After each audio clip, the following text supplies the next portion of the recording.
Dans le cadre de la disposition d'un immeuble, tous les gains seront assujettis à l'impôt sur le revenu américain au moment de la vente, peu importe qui détient l'immeuble.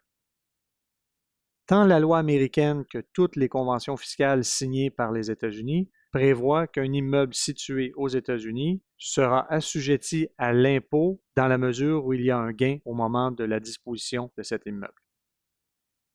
De façon générale, le pays de résidence du contribuable imposera aussi ce gain et accordera un crédit d'impôt étranger pour l'impôt payé aux États-Unis.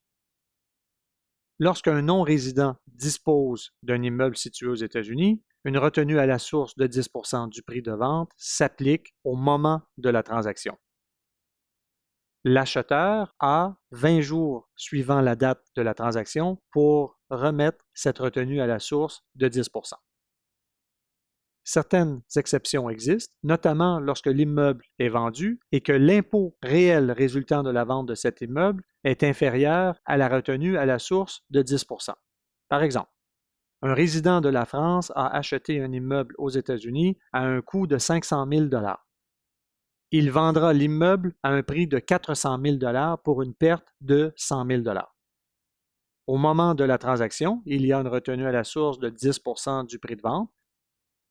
Le vendeur peut faire une demande de réduction de retenue à la source en avisant le IRS que le gain, dans ce cas-ci, est de 0.